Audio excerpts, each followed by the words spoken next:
मुख्यमंत्री देवेंद्र फडणवीस बोलतात, थेट जाऊया। मी त्यांना सल्ला देईल की त्यांनी या ठिकाणी थोडं संयम ठेवूनच बोललं पाहिजे।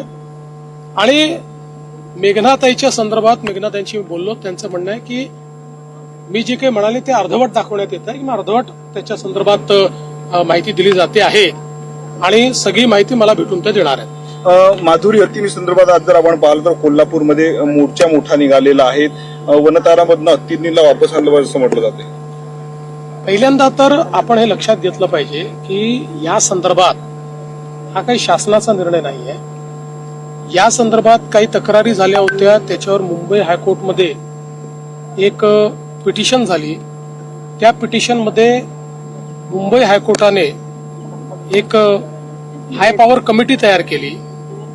या हाय पॉवर कमिटीने एक रिपोर्ट दिला आणि त्या रिपोर्टमध्ये त्यांनी महाराष्ट्रामध्ये अशा प्रकारची कुठलीही एलिफंट सँच्युरी नाही आणि म्हणून अन्यत्र तिला ठेवलं पाहिजे। क्रुएल्टी अगेन्स्ट ॲनिमल अशा प्रकारचे काही विषय त्यांनी मांडले होते आणि त्या आधारावर हायकोर्टाने निर्णय दिला। हायकोर्टाचा निर्णय सुप्रीम कोर्टात चॅलेंज झाला। सुप्रीम कोर्टाने देखील तो निर्णय कायम ठेवत ही जी काही हत्तीण आहे तिला त्या ठिकाणी कुठल्या तरी सँच्युरीमध्ये ठेवावं आणि त्यावेळेस त्यांनी सांगितलं की त्यांना वनतारा सँच्युरीत ठेवा, अशा प्रकारे हा सुप्रीम कोर्टाचा आदेश आहे।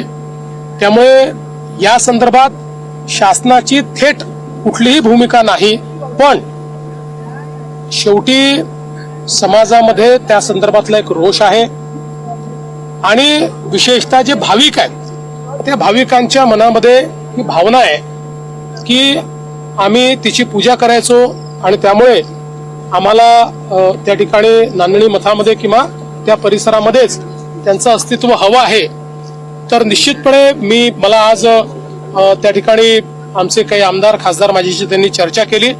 मी या संदर्भात एक मंगळवारी बैठक लावलेली आहे आणि या बैठकीमध्ये लीगल ऑप्शन्स काय आहेत, कारण सुप्रीम कोर्टाचा निर्णय आल्यानंतर आपल्याला माहिती आहे की सुप्रीम कोर्टाच्या वर आपण नाही आहोत।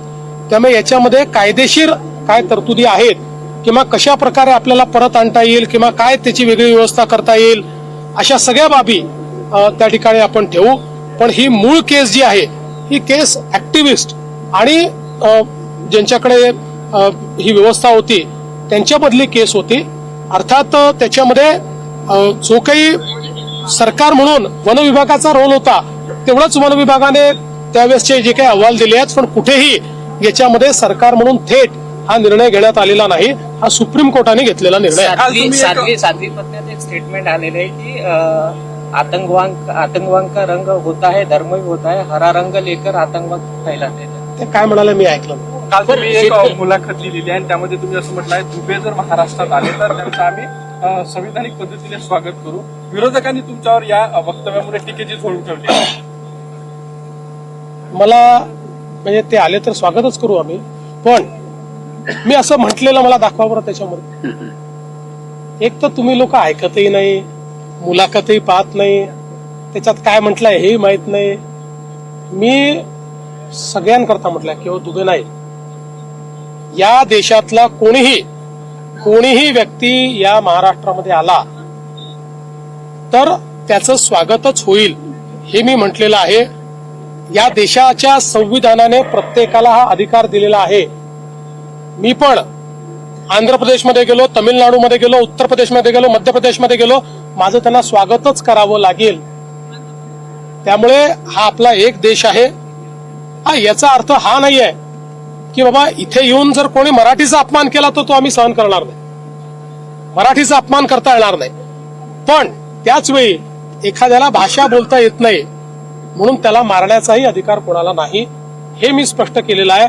त्यामुळे तुमच्यापैकी प्रत्येकाला सांगतो, मी जेव्हा बोलतो जबाबदारीने बोलतो, बेजबाबदार बोलत नाही।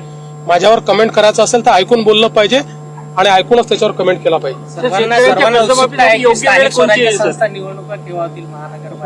झालं तर ते इलेक्शन कमिशन लागला त्याच्या मागे।